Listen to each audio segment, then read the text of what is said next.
Energy is critical. We've been waiting. We had Lathrop scale. Now we're hoping that we were waiting for Megapack Factory Shanghai to come out. Now it's coming out, but we're going to see a lot more. I'm predicting at least one Megapack Factory announced every single year from now on, if not multiple. In fact, we're starting to hear rumors of that now. So let me share this with you first. This is very interesting. This guy named Kyle Corbett said this. He spoke to a Microsoft engineer on the GPT-6 training cluster project. He's I don't know, fetched about the pain they're having provisioning InfiniBand class links between GPUs in different regions. So he then asks them, why not just co-locate the cluster in one region then if you're having troubles? He goes, oh yeah, we tried that first. We can't put more than 100,000 H100s NVIDIA chips in a single state without bringing down the power grid. So this is the first, we knew this was the case, but here's somebody who's apparently in the know saying that, look, we can only do 100,000 H100s and you're going to bring down the power grid now. So they're hitting the limits of power available today. Microsoft, Google, these guys, Amazon, they're going to need to be buying, jokingly, nuclear power plants. They need something to power this. They need megapack factories. Tesla has that. They're working on that. So let's before I get to the energy and the impact of energy to Tesla stock and revenues, let's go back to the Megapack factory. I'm going to play this video from Wuba. He's amazing. He's always following these very closely. And so, what I learned about these Megapack factories like Lathrop, it's the size of a Walmart, a Target in the mall. It's not very big at all. It's not like one of these gigafactories. And they can bring this up within a year. So the expectation is this, now that we've begun constructions here in Shanghai, I think their estimates is within 9 months, this should be up and running. At least construction ended. So here's the signs here that, you got these cranes already there on the lot, big size. I bet you they might even double what they need here. I mean, it looks much bigger than they need here. So you can see that they've already started and there's movement happening. Yeah, and don't forget that the battery supply chain there in Shanghai is much more robust than, honestly, we have here in the United States. That's one of the reasons why we had the IRA in the first place. And so, when they were ramping Lathrop, they're having to do a lot of importing of a lot of the materials that go into these megapacks from a battery standpoint from China in the first place. And so setting up this factory there right in the same vicinity as a lot of this supply chain exists will mean that this factory will actually both probably be able to ramp faster on multiple fronts, because the supply chain is closer, also because they've already done this. So it should ramp faster on that perspective as well. But then all of that should mean higher levels of profitability as well, or the ability to reduce the costs and sell them in larger volume. Either way, this should be really a positive thing for Tesla. It's a big positive thing. We've been waiting for this. Glad that it's happening. It's probably a little delayed than we expected, but it's starting to happen. And we're going to hear more and more about this. So this is Rohan Patel. He's one of the top executives at Tesla. And he said this, he's responded to a Indian article that was written. India needs advanced battery electric. Do you know what the BESS stands for? Storage system. Battery electric storage ecosystem to support 500 gigawatts of non-fossil energy target by 2032. And he said the potential for battery storage in big growth markets is astounding. Needs regionalized supply chains and fair markets to enable a clean, efficient, resilient grid. I don't know, that's another hint maybe, but India could be another area. Now, what's your thoughts? Well, and we can just think about the growth of the telecommunications infrastructure in a lot of developing nations as one way, to kind of, it is thinking by analogy, but I think it's an instructive model that in the United States, we built out all sorts of complicated landlines all over the crisscrossing the country, crisscrossing all these neighborhoods. And that was very expensive in order to be able to provide the service that we enjoyed, throughout most of the 20th century, to be able to call people, on a landline.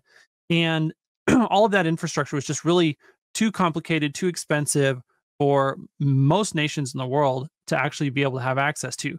But then when the technology progressed to the point where we could have wireless, well, then all of a sudden you started seeing countries with some of the poorest people in the world still having pretty decent cell coverage.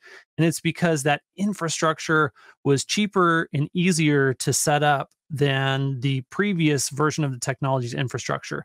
And that's what I think we're going to move into an era of microgrids that, and this is what we've been hearing from people like Tony Seba now for a long time, that the trajectory of the cost of solar panels, of wind turbines, is just continuing to decline every year. And it's inevitable that as a lot of other sources of energy are getting more and more expensive and solar and wind are getting cheaper and cheaper, that as long as you have the ability to, like we said, store that energy from when it's generated and deploy it when it needs to be used, and you have that buffer in the system, that all of a sudden that system gets to be a lot cheaper to install and to operate than previous versions of our energy infrastructure. And so, there's going to be just a huge boom over the next really probably 50 years of a new generation of energy infrastructure that's built out all across the world. India is a huge place of innovation and growth right now.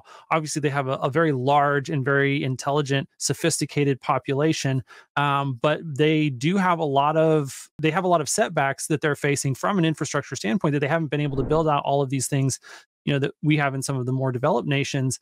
And these new waves of technological development will offer them the ability to catch up, basically, to where we're at lower prices than we were able to build them out here. And that'll really be a great benefit, I think, to the world.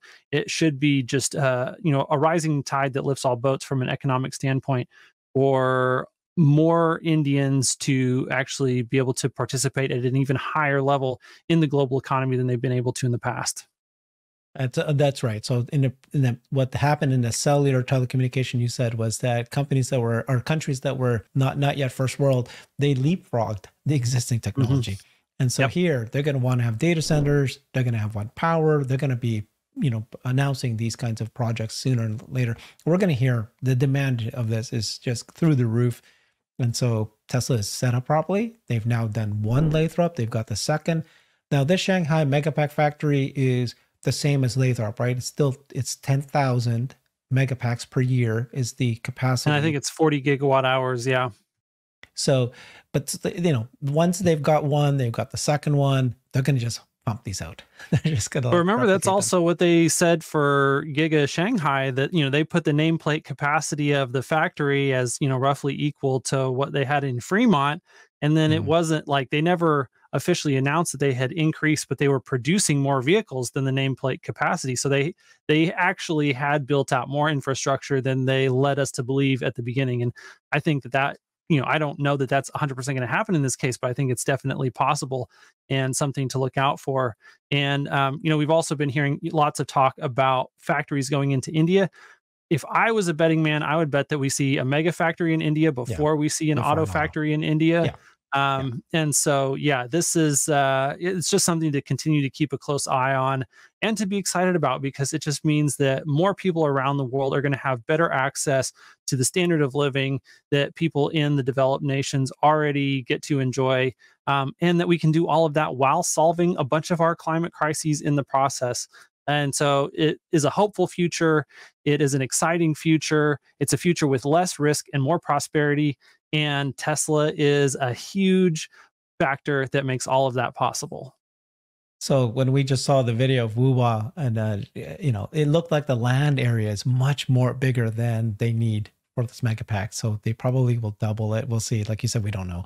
But just to remind everybody that a year ago, you and I did a show where we showed that, when Elon went around and he was shaking hands with all of these, dignitaries and leaders of all these countries, we pointed out that 9 of them were part of the top 10 of the largest, producing economic powers out there. And so they are very likely, he was shaking hands, 4 megapack factories is what there's most likely doing. The only country that he hasn't yet met with the top leadership is Japan. Of the 9, that they're one of the top 10. And so that's why we're predicting that maybe there's political scenarios there, but they're going to need to do this. So Yeah, I've no doubt that every one of these countries, more likely that they'll announce a Megapack partnership with Tesla way before they do an auto, because the auto they'll just need one per region, but every country needs their own Megapack factory. Every one of them needs their own. And now that they're doing data centers, gloves are off. Tesla themselves might need to, announce a couple just for themselves to run their own data centers. Elon has said, right? These age, in order to hit AGI, you need the large data centers. You can see these data centers from the space, because they would be all lit up. And if you needed to shut them down, you just shut down the electricity, because they need so much power to run. Where's that power going to come from? It's going to come from the sky. It's going to come from Megapack factories. Any predictions on your side? I think another piece of the puzzle might actually be fuel cells. And, I think this is one of those areas where hydrogen does start to make a little bit more sense than it does in some other areas of this overall energy transition. And, it's not just me saying that, but actually Tesla's master plan, they talked about different ways that hydrogen can play into that overall grid stability and that energy arbitrage, potentially over long periods of time. Like if you have one season where you're able to overproduce, and then you're, maybe say you're generating a lot of solar in the summertime, for instance, but then you actually need to use some of that energy in the wintertime, that battery storage really doesn't make as much sense in a situation like that. And so you actually might be doing some sort of hydrogen production and then storing it away, like in fracking wells or something, and then extracting it later. And so there are other things that are also going to be important in all of this. There are also some interesting fuel cell manufacturers that are able to run on, I think, both hydrogen and natural gas, but much, much more cleanly than anything that we have access to do. I think, those are also going to be important in this overall energy transition. Like the biggest thing is we need a lot more energy, and obviously nuclear should be a much bigger piece of what we do in the future. If we could get out of our own stinking way. I don't know if we can do that or not, but that's where I get a little bit more hope for some of these other newer technologies, just because they don't have as much of a roadblock in front of them from a regulatory standpoint. Because if we would take the gloves off for nuclear, that really could solve our problem all by itself. But yeah, we're just not going to do that, and so we need to have some other solutions that we can get behind as well.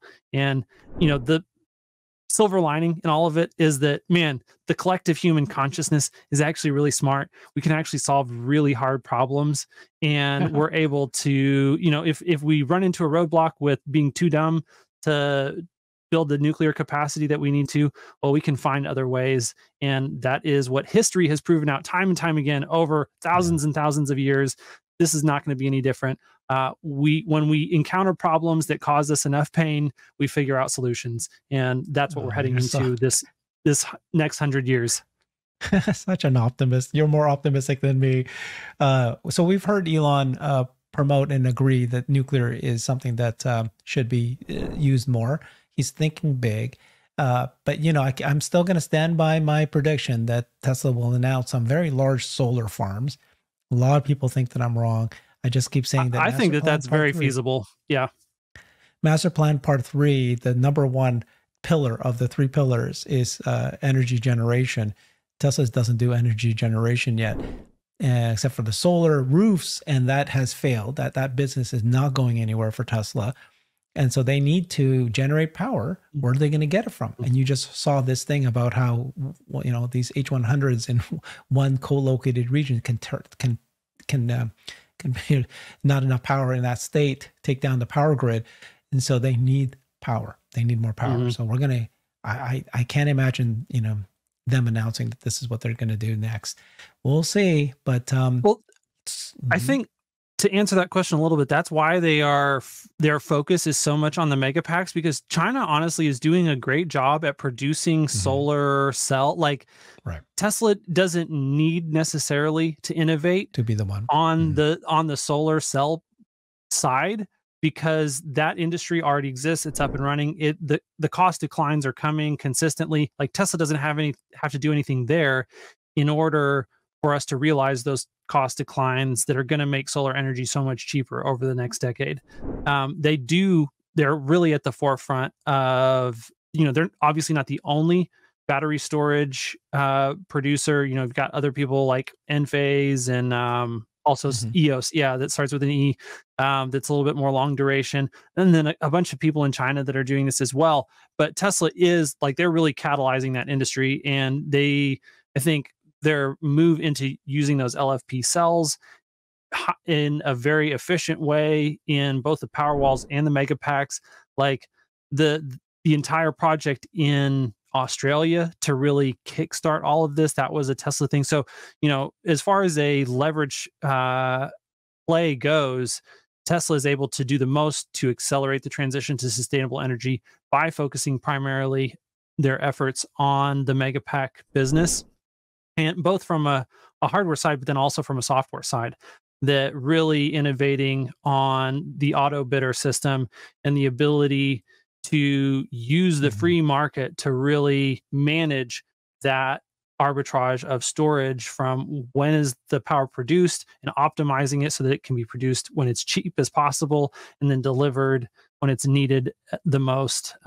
So all of their innovation in those areas is incredibly important. Like, that is really moving the needle in accelerating our ability to actually realize the benefits that the solar industry is going to make possible, but they can't make it possible by themselves without that storage piece in place and without that software in place.